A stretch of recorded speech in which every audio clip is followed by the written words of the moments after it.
O áudio que vocês vão ouvir agora é parte do podcast Xadrez Herbal. Caso vocês queiram ouvir mais sobre esse assunto e outros temas de política internacional, é só ir em xadrezherbal.com. Bem, passemos agora para a coluna da professora Vivian Almeida. Por el vino de mañana y el olvido del ayer.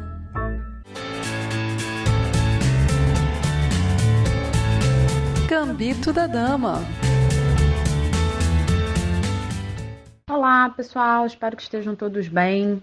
Hoje eu queria dividir a coluna em dois assuntos que podem até eventualmente serem complementares entre si, mas em tese são independentes.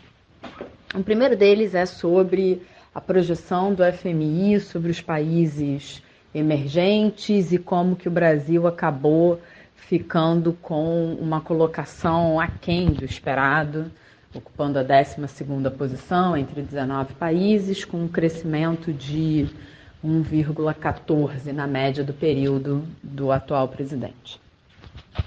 Obviamente, assim, tentar analisar esse dado é, de alguma forma, reforçar o grande dia da marmota que estão sendo esses 3 anos, que são, na mesma medida, absolutamente intensos, assustadores e repetidos, né? Assim, há algum tempo que a gente aqui fala sobre uma ascensão de questões econômicas, de agravos e abalos econômicos que são consequências de pandemia, de guerras, de conflitos e de um mundo, pelo menos como a gente conhece, em colapso. E aí é nesse ponto que o que eu estou falando agora vai se conectar com o segundo assunto, mas ainda vou focar no Brasil. Dentre os diagnósticos que o FMI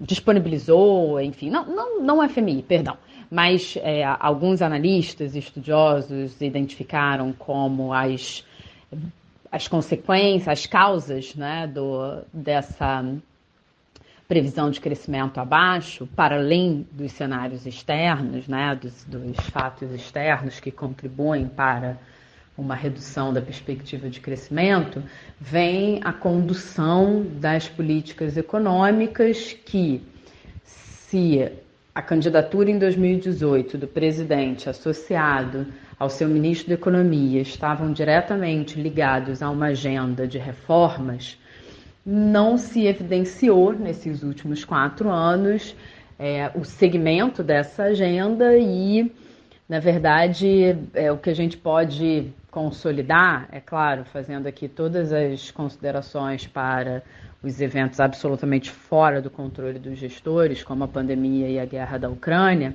mas um certo abandono a essa pauta de reformas e políticas econômicas não bem harmoniosas ou até, de fato, estruturadas.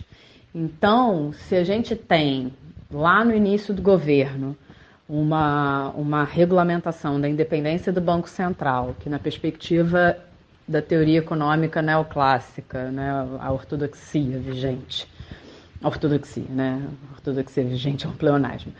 A ortodoxia de que é importante para a condução da política econômica, a independência do Banco Central, justamente para as autoridades monetárias se traduzirem de alguma forma em um balizador de eventuais desvios ou irresponsabilidades na política fiscal, o desbalanceamento foi significativo nos últimos anos. E significativo não apenas por uma questão de economia de guerra, mas por tudo que a gente tem, inclusive, visto aí nos últimos anos, de como a condução das políticas econômicas, elas, além de não terem seguido com as reformas, não terem respeitado o teto de gastos. E aqui eu estou fazendo uma análise bem economês, assim, não estou entrando nem no juízo de valor sobre uma visão crítica do teto dos gastos, mas a condução da política econômica no âmbito fiscal, não ter seguido a agenda de reformas, não ter respeitado o teto de gastos e, portanto, a política monetária, por mais que tenha a condução independente, ela vai sendo em desarmonia com a política fiscal essa que, para além dessa responsabilidade fiscal não seguida à risca,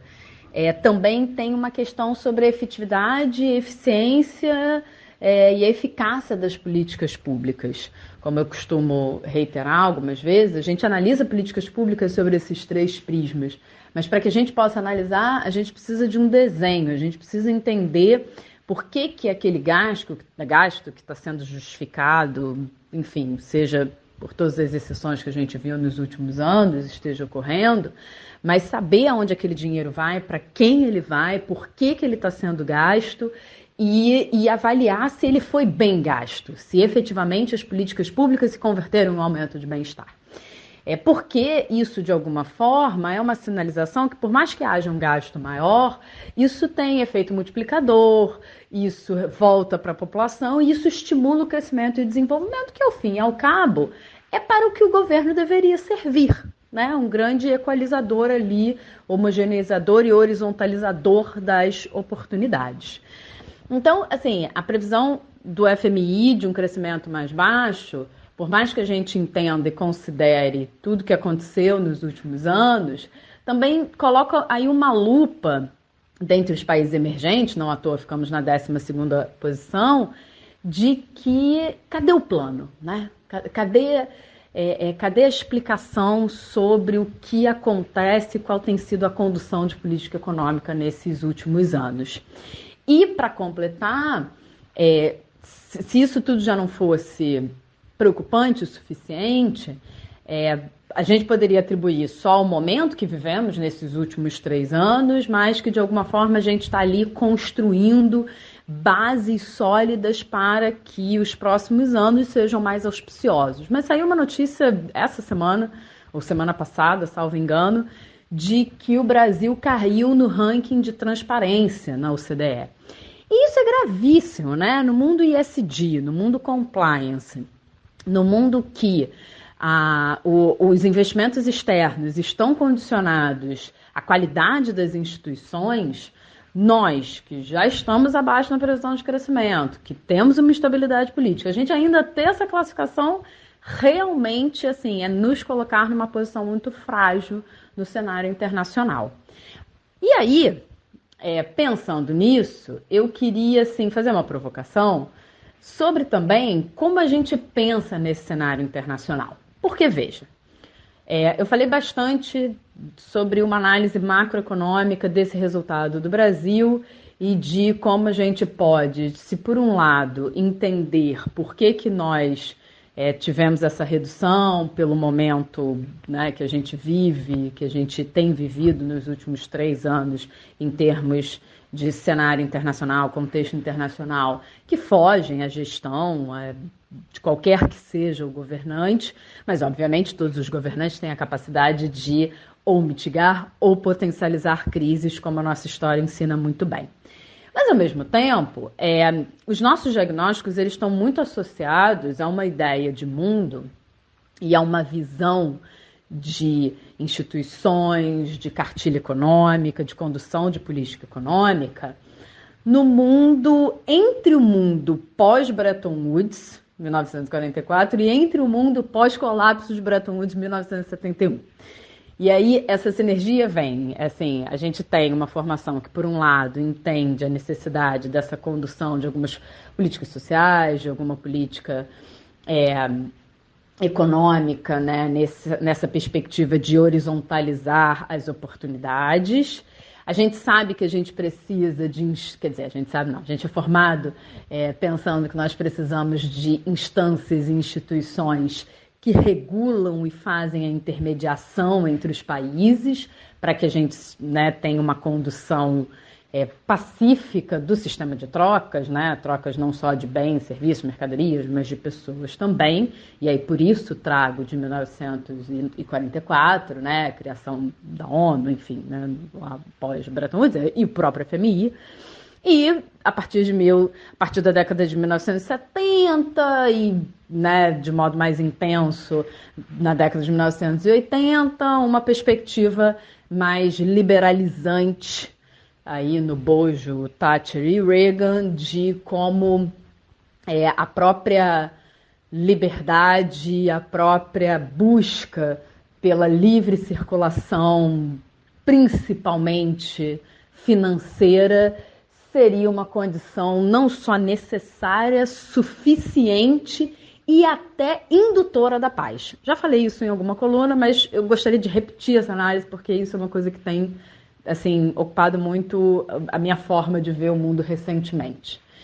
E a partir daí a gente atribui ao comércio internacional uma espécie de novo, né, o condutor da paz. Não existe, se você tem liberdade de ir e vir, isso de alguma forma seria indutor da paz entre os países, porque eles mesmos ficariam com medo de alguma forma, abalar essa estrutura. Mas o fato é que a gente tem observado que, pelo menos no conflito Ucrânia e Rússia, com perdão, trocadilho, as armas antigas que nós tínhamos, ao menos em termos econômicos, elas não são mais suficientes para, de alguma forma, a gente superar esse conflito. Conflito esse, né, que está bem focado ali entre os dois países, não tem um efeito físico para outros países e nem atinge outros países do Ocidente, mas ainda assim a gente está sofrendo aqui com as questões econômicas e os efeitos econômicos que esse conflito traz. E aí, reitero, a provocação é no sentido de todo esse diagnóstico que tanto eu fiz sobre o Brasil e a posição internacional, quanto essa visão de mundo, elas, de novo, elas refletem um tempo, elas refletem uma forma de estruturar e organizar os problemas a partir dos nossos insumos cognitivos que estão associados a uma formação de um mundo que ficou para trás. E que talvez esse mundo não seja exatamente o mundo que a gente esteja vivendo.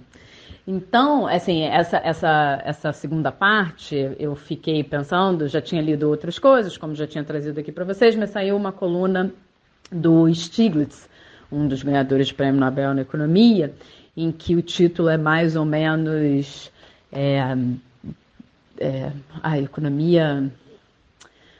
paz comercial não ganha guerra, algo do gênero. Né? Depois eu vejo, qualquer coisa eu mando uma errata e peço gentilmente para Felipe e Matias colocarem. Aliás, vou fazer isso, vou mandar como a dica, em que ele fala sobre isso. Olha, o comércio internacional e a liberdade financeira dos mercados, eles são de um tempo de paz, mas nós não estamos num tempo de paz. E a intervenção do Estado se faz necessária porque mudanças dessa envergadura são intensas demais e a resposta dos mercados pode ser demasiadamente morosa. Só que nós não temos tempo para isso. A gente precisa reorganizar a economia agora. E aí, nesse sentido, né, acompanhando o Stiglitz, eu deixo a provocação de quais são os nossos instrumentos para, de alguma forma, a gente superar esse tempo de guerra e chegar ao tempo de paz. É isso, pessoal. Espero que estejam todos bem. Eu falei lá no início. Espero que tenham uma ótima semana e a gente se vê na semana que vem. Um beijo. Voltei, pessoal. O nome da coluna está disponível no Valor Econômico, é Economia da Paz Não Ganha Guerra. Recomendo muitíssimo a leitura.